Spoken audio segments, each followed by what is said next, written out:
Hello friends, कैसे हैं आप सभी। उम्मीद करती हूँ आप सभी अच्छे होंगे और घर पर पढ़ रहे होंगे। ठीक है, रियस फैमिली में आप सभी का बहुत बहुत स्वागत है। चलिए स्टार्ट करते हैं। आज का जो हमारा एसएससी क्या है, सबसे पहले क्या है, स्टाफ सिलेक्शन कमीशन। इसे हम हिंदी में क्या बोलते हैं, कर्मचारी चयन आयोग। आयोग, ठीक है, कर्मचारी चयन आयोग। अब देखिए एसएससी क्या है, एसएससी किस किस टाइप से एग्जाम कराता है या फिर एसएससी के अंदर और कौन कौन से एग्जाम आते हैं। सबसे पहले एसएससी में आपके देखिए सबसे पहले क्या आता है, एसएससी मैं शॉर्ट में लिख देती हूँ, CGL आता है, ठीक है। फिर CHSL आता है, MTS, GD ले लीजिए आप, MTS ले लीजिए, SSC CPO ले लीजिए, और इसमें SSC जूनियर इंजीनियर। ठीक है, हमारा जो एसएससी है, फिर जो एसएससी है वो कितने टाइप से एग्जाम कराता है, 5 टाइप से एग्जाम कराता है, 5 से 6 टाइप से एग्जाम देखते हैं। जो सीजीएल है उसमें एग्जाम में एज लिमिट क्या होती है, ठीक है। सीजीएल के एग्जाम किस किस एज वाले व्यक्ति भर सकते हैं। सबसे पहले क्या होगा, क्या होना चाहिए, व्यक्ति 18 प्लस होना चाहिए, और कितना होनी चाहिए उसकी मैक्सिमम एज 32 होनी चाहिए, ठीक है। और इसी में ये जर्नल वालों के लिए होगा। ओबीसी में आप क्या करेंगे, ओबीसी में +3 कर दीजिएगा, 32 पे 3 प्लस करेंगे 35 आ जाएगा, ठीक है। और एसटी एससी में क्या कर दीजिएगा, 5 प्लस कर दीजिएगा। तो जो भी हमारे एसएससी सीजीएल के एग्जाम देने हैं उनकी एज लिमिट ये होनी चाहिए 18 प्लस, तो वो होना ही चाहिए। और कम उसकी मैक्सिमम एज कितनी होनी चाहिए, 32, 35 और 38, ठीक है, 38 या 37। अब देखिए इसी में देखते हैं हम जो सीजीएल में है, सॉरी CHSL में है, उनका जो एज लिमिट होगा, उनका जो क्राइटेरिया वो कितना होगा। सबसे पहले वो भी 18 प्लस 18 टू 27 होना चाहिए। मतलब कम से कम कितना होना चाहिए, 18 तो प्लस होना चाहिए, और ज्यादा से ज्यादा 27 प्लस होना चाहिए, ठीक है। 27 से ज्यादा नहीं होना चाहिए, 27 माइनस हो या फिर 27 हो, ठीक। इसमें देखिए सेम ओबीसी में +3 कर दीजिएगा, एसटी और एससी में भी +5 कर दीजिएगा। ऐसे ही अब हम देखते हैं जीडी का, ठीक है। जीडी में क्या होनी चाहिए, 18 होनी चाहिए, और मैक्सिमम कितनी जाएगी इसकी, 23। इसमें 18 प्लस होना चाहिए, और कितना उसका मैक्सिमम एज कितना होना चाहिए, 23 होना चाहिए। देखिए जीडी क्या है, इसके बारे में आगे देखेंगे जीडी है क्या। और इसमें सेम ओबीसी में 3 प्लस, एसटी एससी में 5 प्लस। अब हम देखेंगे एमटीएस। एमटीएस में क्या होगा, 18 से 25 होगा और बाकी सब सेम रहेगा। एसएससी सीपीओ में देख लेते हैं। देखिए ये जो एसएससी सीपीओ है इसमें क्या होगा, जो भी इसमें एज होगी अब 18 नहीं होगी, क्योंकि एसएससी सीपीओ क्या होगा, बड़े बच्चों को लेता है। थोड़ा सा इसमें 20 प्लस होनी चाहिए, और कितना तक जा सकता है, ये 30 तक जा सकता है, ठीक है, 30 या 32। इसमें सेम कॉन्सेप्ट, ओबीसी में 3 प्लस और एसटी एससी में 5 प्लस, ठीक है। और ये जो हमारा होता है जेई होती है, एसएससी जूनियर इंजीनियर, इसमें कितना होना चाहिए, 18 से 32 होना चाहिए। इसमें भी सेम कॉन्सेप्ट होगा, ठीक है। और देखिए एसएससी सीजीएल ले ले या फिर एसएससी सीएचएसएल ले ले, इसमें क्या होता है, किसी किसी चीजों में, जैसे इसमें कोई कांस्टेबल पोस्ट हो तो उसमें कभी कभी छूट भी दे देते कि जो एज लिमिट है 32, 27, 23, इसमें कभी कभी किसी चीजों में एज लिमिट और बढ़ा देते। जनरल के लिए भी छूट मिलती है कि पर जो पोस्ट होगा वो बहुत कम पोस्ट होता है, उसकी सैलरी कम होती है, ठीक है। अब आप सभी को एसएससी सीजीएल, एसएससी जीडी, ये सभी का क्या पता हो गया, एज क्राइटेरिया पता हो गया। आइए अब देखते हैं जीडी क्या है। हमारा जो मेन फोकस होगा अभी सिलेबस बताने में या फिर जीडी क्या है, एसएससी बताने में। मैंने आपको बता दिया एसएससी क्या है, स्टाफ सिलेक्शन कमीशन है। अब मैं इसमें से हम एक एक को टॉपिक को सारे को एक एक डिस्कस करेंगे। इसके सिलेबस क्या है, इसमें सिलेक्शन कैसे पाते हैं, कहाँ से तैयारी करें, कब तैयारी करें, एग्जाम का पैटर्न क्या होता है, एग्जाम कैसे होते हैं, एग्जाम बेस क्या होता है, रीजनिंग हिंदी आती है, अंग्रेजी हिंदी आती है, फिर रीजनिंग हिंदी, ये सारा कुछ हम एक एक करके देखेंगे। और जो हमारा मेन फोकस होगा वो किस में होगा, एसएससी जीडी में होगा। अब बताइए एसएससी जीडी में ही हमारा मेन फोकस क्यों होगा, क्योंकि देखिए अभी आप लोग क्या किए हैं, अभी आप लोग 10th या 12th पास होंगे, या फिर अभी जो भी बच्चे 10वीं का या 12वीं का एग्जाम दे दिए होंगे उनका रिजल्ट तो आ गया है, ठीक है, चाहे वो पास हो चाहे फेल हो। इसमें मैक्सिमम जो क्वालिफिकेशन मांगता है जीडी के लिए, जीडी की एज लिमिट कितनी है, सबसे पहले तो ये बता दीजिए, 18 प्लस होना चाहिए और कम से कम 23 साल तक वो फॉर्म भर सकता है। और फिर वही सेम क्राइटेरिया सेम होगा कि वो ओबीसी के लिए 3+ कर दे या 3 साल और छूट मिल जाएगी, और एसटी एससी के लिए 5 साल और छूट मिल जाएगी उसको। ये तो हम एज की बात कर लिए।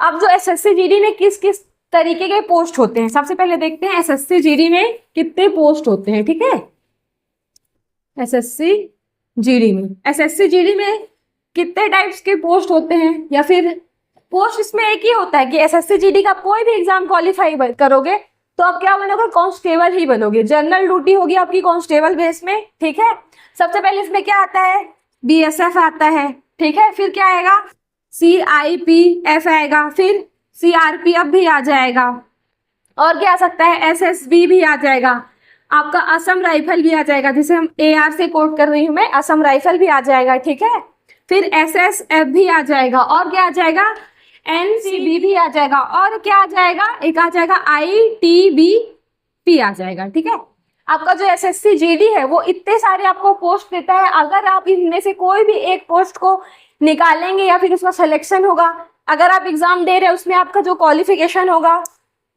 एग्जाम आपका निकल गया, फिर आपका फिजिकल होगा, तो आपको फिर मेडिकल होगा, फिर डॉक्यूमेंट वेरिफिकेशन भी होगा। ठीक है, अगर आप वो सब में क्या होता है, आपका सिलेक्शन हो जाता है, तो आपको इन्हीं सब में से एक कोई पोस्ट दी जाएगी, जिसे हम क्या बोलते हैं, कांस्टेबल बोलते हैं। ठीक है, आइए देखते हैं अब जो एसएससी जीडी का फॉर्म कैसे भरते हैं, या फिर इसके एसएससी जीडी का एग्जाम पैटर्न क्या होता है। सबसे पहले वही 10+2 मतलब वो 10th भी पास होगा तो भी इस फॉर्म को भर सकता है, बस उसकी एज जो है 18+ होनी चाहिए। अगर वो 12वीं भी पास है, ठीक है,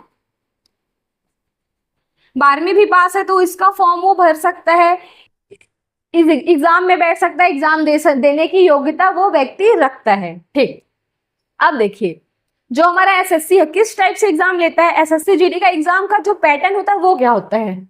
सबसे पहले ये कैसे होता है, कंप्यूटर बेस्ड टेस्ट होता है। मतलब आपका जो एसएससी जीडी का आप फॉर्म भरे तो एग्जाम देने आप जाएंगे तो किस में होगा, कंप्यूटर में होगा। ठीक है, कंप्यूटर में आपका टेस्ट होगा, एग्जाम होगा।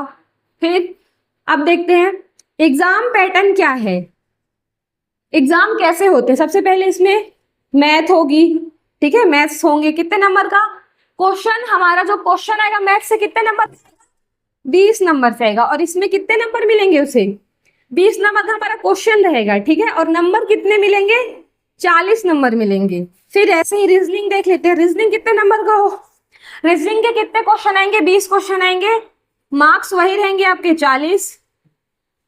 अब इसमें देख लेते हैं जीएस और जीके। ठीक है, क्वेश्चन 20 ही रहेंगे, नंबर मिलेंगे वही 40 आपको। फिर क्या होगा, जीएसटी क्या, हिंदी होगी, हिंदी या इंग्लिश, क्वेश्चन 20 ही रहेंगे आपके, नंबर 40 ही रहेंगे। अब देखिए एसएससी जीडी एकमात्र ऐसे एसएससी में, मैंने आपको टाइप्स बताया कि एसएससी सीजीएल होता है, एमटीएस होता है, एसएससी जीडी एकमात्र ऐसा एग्जाम है आपका जिसमें हिंदी इंग्लिश में आपको खुद प्रेफर करना होता है कि आप इंग्लिश में जाना चाहोगे या हिंदी में। बाकी आप एमटीएस दो, सीजीएल दो, सीपीओ दो, आपको उसमें इंग्लिश ही करना पड़ेगा। पर आप यहाँ के क्या कर सकते हैं, यहाँ पे आप हिंदी भी ले सकते हैं या फिर इंग्लिश, ये दोनों में से आपको किसी एक को ही लेना है, या तो इंग्लिश लीजिए आप या तो हिंदी, दोनों आप नहीं ले सकते। ये हो गया हमारा कि एग्जाम ऐसे ऐसे आता है, एग्जाम कंप्यूटर से होगा। आप देखिए इसमें टोटल नंबर कितने होंगे, तो 160 नंबर होंगे। ठीक है, अगर आप ये सारे क्वेश्चन को सॉल्व करते हैं इसमें 160 नंबर होंगे। माइनस मार्क कितने की होगी इसमें माइनस मार्किंग भी है। ठीक है, 0.50 की इसमें क्या होगी, माइनस मार्किंग होगी। इससे पहले जो माइनस मार्किंग था 0.25 था। ठीक है, अब देखिए अगर आपका 160 नंबर का एग्जाम है तो आपको एग्जाम निकालने के लिए, अगर आपका निकल गया तो कितने नंबर चाहिए आपको, कट ऑफ कितना चाहिए, कम से कम आपका नंबर 130 होना चाहिए, तभी आप एग्जाम क्वालिफाई कर पाओगे। नहीं तो एसएससी जीडी का कट ऑफ बहुत जाता है, यहाँ व्यक्ति 0.1 से भी कट जाता है। एसएससी जीडी में 0.1 से भी आप कट सकते हैं, 0.5 से भी आप कट सकते हैं, क्योंकि इसमें माइनस मार्किंग रहती है, बहुत ज्यादा है। और एसएससी जीडी में आप वही क्वेश्चन कीजिए जो आपको लगता है कि सही है। एक तो इसमें कितने मिनट होते हैं, सबसे पहले इसमें जो टाइमिंग है वो बहुत कम है, 60 मिनट है। ठीक है, 60 मिनट में आपको कितने क्वेश्चन करना है, 80 क्वेश्चन करना है, 60 मिनट है, 80 क्वेश्चन करना है। मतलब आपको इसकी जो प्रैक्टिस है वो लगातार करनी है। ऐसा नहीं होगा बरसाती मेढक हैं आप कि जब एग्जाम की नोटिफिकेशन आ रहा है तब पढ़ना चालू करें। इससे मैं ये नहीं बोल रही कि सारे लोग बरसाती मेढक हैं, मैं ये बिल्कुल नहीं बोल रही कि सारे लोग बरसाती मेढक हैं। जब भी एग्जाम का नोटिफिकेशन आता तब वो पढ़ते, कुछ ऐसे होंगे कि 2 साल 3 साल से पढ़ रहे होंगे, कुछ एग्जाम टाइम पे पढ़ते हैं, कुछ तो बस 1-2 दिन के पहले ही पढ़ते हैं, एग्जाम आ गया चलो पढ़ लिए, कुछ तो फॉर्म ही इसीलिए भरते हैं कि घूमने को मिल जाएगा। ठीक है, तो ये नहीं करना है आपको। तैयारी कब से करनी है? कम से कम 6 से 8 महीने पहले आपको तैयारी करना स्टार्ट कर देनी है। क्योंकि अगर आप कम, एक तो देखिए इसमें जो एज है सबसे कम है, अगर आप में दम है, जिगरा है, तो आप इस एग्जाम को निकालिए और किस में भर्ती हो जाएंगे आप? सशस्त्र बल सेना में। ठीक है, सुरक्षा सेना में आप चयनित हो जाएंगे, आपको सिलेक्शन हो जाएगा। एक तो इसकी एज कम है, 18 से लेके 23 साल का कोई भी लड़का होगा, अगर वो देश के लिए डिफेंस में जाना चाहेगा तो इससे ज्यादा अच्छी क्या बात होगी। एक तो उसमें जिगरा होगा, अगर आपके अंदर गट्स है तो आप इस एग्जाम को निकाल के दिखाइए।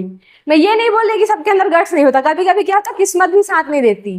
पर इसमें जो एज है ना, सब इसमें एज का खेल है, क्योंकि इस एज में बच्चे बहुत कम पढ़ते हैं, कुछ पढ़ते ही नहीं है, कुछ तो 23 के बाद जागते हैं, कुछ 18 में ही जाग जाते हैं। इसलिए इस एग्जाम को निकालने के लिए आपको बहुत प्रिपरेशन करनी पड़ेगी, बहुत ज्यादा पढ़ना पड़ेगा। इसीलिए हम आगे देखते हैं। ठीक है, उम्मीद करती हूँ आप सभी को यहाँ तक समझ में आया होगा। अब देखते हैं कि जो इसका एग्जाम है, जैसे मैथ में किस किस टाइप से एग्जाम आएंगे, मैथ में कौन कौन सा सब्जेक्ट होगा, या फिर मैथ की किस किस सब्जेक्ट से कितने कितने क्वेश्चन आ सकते हैं। ऐसे ही सेम देखेंगे रीजनिंग का, जीएस का हम देखेंगे। एसएससी जीडी में जो आप एग्जाम पास कर लेते हैं, जो भी आपका एग्जाम होता है कंप्यूटर बेस्ड होता है, अगर आप एग्जाम क्वालिफाई कर लेते हैं तो क्या करना पड़ेगा? उसके बाद आपको रनिंग करनी पड़ेगी। रनिंग कितने मिनट में करना है? मेल्स को रनिंग क्या होगी? 5 किलोमीटर होगा, और कितने मिनट में होगा? 24 मिनट में आपको पूरी रनिंग कंप्लीट करनी है। या फिर आप इससे पहले कर लेते तो और भी अच्छी बात है। ठीक है, ये सबके लिए, एसटी, एससी, जनरल, ओबीसी। अब देखिए इसमें जो हाइट होगी वो क्या होगा? जो मेल की हाइट होगी वो कितनी होगी? 170 हाइट होनी चाहिए, प्लस जो उसका सीना है 80 होना चाहिए। ठीक है, इसी में बात करते हैं हम फीमेल की। फीमेल में रनिंग कितनी होगी? तो 1600 किलोमीटर होगी, या फिर 1.6 किलोमीटर है। कितने मिनट में है? 8 मिनट और 30 सेकंड में है। ठीक है, 8 मिनट और 30 सेकंड में क्या है? रनिंग का कॉन्सेप्ट है। और इसकी जो हाइट होगी 157 किसके लिए होगी? जर्नल, ओबीसी और एससी के लिए। जर्नल, ओबीसी और एससी के लिए। जो इसमें अब हम देख लेते हैं, जो एसटी बॉयज हैं, ये एसटी मेल है, या फिर एसटी जो गर्ल है या फीमेल है, उनके लिए क्या है? तो देखिए जो भी एसटी मेल या फीमेल है, इनमें हाइट कितनी है? 160 इनकी हाइट है। हाँ, 160 हाइट है किसकी? मेल की। ठीक है, 160 हाइट है मेल की। फीमेल की कितनी हाइट होगी? 150 ले लीजिए आप, यही है। ठीक है, और इसमें जो सीना है वो कितना है? 80 है। इसमें सीने का कोई कॉन्सेप्ट नहीं है, और इसमें भी गर्ल्स में जो फीमेल में चेस्ट का कोई भी कॉन्सेप्ट नहीं होता। ठीक है, ये हो गया हमारा कि अगर आपका सिलेक्शन हो गया, आपने एग्जाम क्वालिफाई कर लिया, उसके बाद तो आप जब रनिंग के लिए जाएंगे तो आपको क्या क्या करना पड़ेगा देख लीजिए। ये सारा आपका, इसके बाद क्या होगा? मेडिकल टेस्ट होगा। मेडिकल टेस्ट में वो क्या करेगा? शरीर को चेक करेगा कि आपको कोई बीमारी तो नहीं रही, आपको कभी ऑपरेशन तो नहीं हुआ, आप कभी गिर गए हो तो हड्डी उड्डी तो नहीं टूटी हो। पता चले आप जा रहे हैं डिफेंस में और आपको बोल रहे बंदूक चलाओ, तो आप बंदूक चला रहे तो कहीं यहाँ दर्द दे रहा, कहीं आप दौड़ नहीं पा रहे हैं। ये सारी चीजें नहीं होनी चाहिए। और शरीर में टैटू नहीं होना चाहिए। शरीर के अंदर टैटू अभी आप नहीं बनवाइएगा जब तक, अगर आप चाहते हैं कि आपको गवर्नमेंट जॉब चाहिए, आपको सिलेक्शन चाहिए, डिफेंस में चाहिए, तो आप टैटू मत ही बनवाइएगा। ठीक है, अब हम इसके बारे में बात करेंगे। अब हम जो आगे देखेंगे, हमारा क्या देखेंगे? एसएससी जीडी का सिलेबस देखेंगे कि मैथ में कौन कौन से सब्जेक्ट से आते हैं, मैथ के क्या क्या सब्जेक्ट्स होंगे। प्रॉफिट एंड लॉस होगा, आयत होगा, अनुपात होगा, समय दूरी होगी, दूरी एंड चाल होगा। ये सारी चीजें हम देखेंगे। रीजनिंग में भी ऐसे देखेंगे, हिंदी का भी देखेंगे, जीएस जीके का भी देखेंगे, और एक हमारा बच रहा है इंग्लिश का देखेंगे। ठीक है, अब हम देखेंगे जीएस और जीके का सिलेबस। ठीक है, सबसे पहले जीएस और जीके में क्या होगा? आपका खेल कूद होगा। मतलब आपके खेल कूद के बारे में पढ़ना है, क्रिकेट, हॉकी, जितने भी खेल होते हैं भारत में या फिर एमपी में, वो सारे के बारे में हमें पढ़ना है कि इनका जो खेल का ग्राउंड कहाँ है, सबसे बड़ा फुटबॉल स्टेडियम कौन है, सबसे बड़ा क्रिकेट स्टेडियम कौन है, हॉकी के जादूगर के कौन खिलाते हैं, ये सारी चीजें हमें क्या करके खोल के देखनी पड़ेगी, ठीक है। फिर इतिहास देखेंगे, इतिहास में भी सेम देखेंगे भारत का इतिहास क्या रहा है, जितनी भी चीजें, संस्कृति देखेंगे, आर्थिक परिदृश्यता देखेंगे, सामान्य राज्य व्यवस्था देखेंगे, भारत एवं उसके पड़ोसी देश देखेंगे, फिर भारतीय संविधान देखेंगे। आपका हम भारतीय संविधान देखेंगे कि संविधान कब लागू हुआ, इसे लागू कराने के लिए कितने व्यक्ति थे, जब संविधान बन रहा था तो कौन कौन थे, साइन कितने का हुआ था, हस्ताक्षर कितने, संविधान को बनने में कितने दिन लगे। तो वो सारी छोटी छोटी चीजें ही देखते हैं, हमें अंदर नहीं पढ़ना है डिटेल में, हमें 1 बाय 1 लाइन बाय लाइन पढ़ना कि क्वेश्चन आए हमसे टिक हो जाए, ठीक है। वैज्ञानिक अनुसंधान देखेंगे और क्या देखेंगे, भूगोल देखेंगे, ठीक है। ये सारे आपके जीएस के टॉपिक है। अब हम देखेंगे मैथ में। मैथ में क्या क्या टॉपिक है आपका, संख्या प्रणाली है जिसे हम नंबर सिस्टम भी बोलते हैं, फिर संख्याओं से संबंध समस्या देखेंगे, पूर्ण संख्या देखेंगे या फिर उनकी गणना देखेंगे, ठीक है, पूर्णांक संख्या देखेंगे, आभाज्य संख्या देखेंगे, आभास संख्या देखेंगे, परिमेय संख्या देखेंगे, ये सारी चीजें हमें देखनी पड़ेगी। प्रतिशत देखेंगे, मतलब परसेंट देखेंगे, फिर अनुपात और समानुपात देखेंगे, रुचि देखेंगे, प्रॉफिट एंड लॉस देखेंगे, डिस्काउंट देखेंगे, मतलब बट्टा मापन देखेंगे, समय और कार्य देखेंगे, यहीं पे देखेंगे हम अनुपात और समय, फिर संख्याओं के बीच का संबंध भी देखेंगे, दशमलव और भिन्न देखेंगे, औसत देखेंगे, ठीक है। ये सारी चीज को हम देखेंगे एक एक करके। और देखिए इसमें कुछ कुछ हो सकता है, 1-2 टॉपिक मैंने छोड़ दिया हूँ, बाकी जो इम्पोर्टेंट है इसमें सारी चीज जीएस और मैथ का देख लिया था। अब हम देखेंगे रीजनिंग का। रीजनिंग में क्या आएगा, कोडिंग डिकोडिंग आएगा, गैर मौलिक श्रृंखला आएगी, अंकगणित आएगी, रक्त आएगा, दिशा आएगी, दूरी आएगी, ये सारी चीजें। मैंने यहाँ पे दिशा नहीं लिखी है, दिशा, रक्त संबंध, ठीक है, क्रम व्यवस्था या फिर बैठक व्यवस्था, ये सारी रैंकिंग, ये सारी चीजें आपकी रीजनिंग में आएंगी। अब हम देखते हैं हिंदी में क्या आएगा, संधि आएगा, उपसर्ग आएगा, पर्यायवाची आएगा, अनेक शब्द आएगा, मुहावरे आएंगे, समाज आएंगे, संज्ञा आएगी, अनेक शब्द आएंगे, क्रिया, ये सारी चीजें आपको क्या है, हिंदी का सिलेबस है। इंग्लिश में भी ये सारी चीजें इंग्लिश से भी पूछा जाएगा, संज्ञा सर्वनाम उपसर्ग, पर वो सारी चीजें इंग्लिश से पूछी जाएंगी, उसका कोई इशू नहीं है, ठीक है। अब आप ये सोचिए कि हम अपने ऑफिशियल यूट्यूब चैनल में एसएससी का पूरा सिलेबस क्यों बता रहे हैं, या फिर एसएससी जीडी का ही पूरा सिलेबस क्यों बता रहे हैं। सबसे इसका पहला रीजन ये है कि अभी 10th पास हुए हैं बच्चे, 12th पास हुए हैं, तो उनको रहता है कि अभी हम क्या कर सकते हैं, इसलिए भी हम एसएससी का पूरा सिलेबस अपने ऑफिशियल यूट्यूब चैनल में बता रहे हैं। सबसे महत्वपूर्ण बात मैं आप सभी को ये बताना चाहूंगी, जो भी हमारे बीएस फैमिली के लोग हैं, जनता है, जो भी हमें प्यार दे रही है, जिनका भी रिस्पॉन्स अच्छा आ रहा है, जो भी ये सारी चीजें हमें देख रहे हैं, उन्हें मैं ये बताना चाहूंगी कि जो एसएससी का सिलेबस है, इसके सारे कोर्स हम यूट्यूब पे धीरे धीरे करके लाइन बाय लाइन, चाहे वो रीजनिंग का हो, मैथ का हो, इसके सारे सब्जेक्ट की वीडियो हम आपको यूट्यूब में प्रोवाइड कराएंगे, यूट्यूब में अपलोड करेंगे, ठीक है। तो ऐसे ही हमें प्यार देते रहिए, हमारे बीएस फैमिली में आप सभी बने रहिए। Thank you so much. उम्मीद करती हूँ आपको वीडियो पसंद आई होगी, तो लाइक कीजिएगा और शेयर भी कीजिएगा। Thank you so much.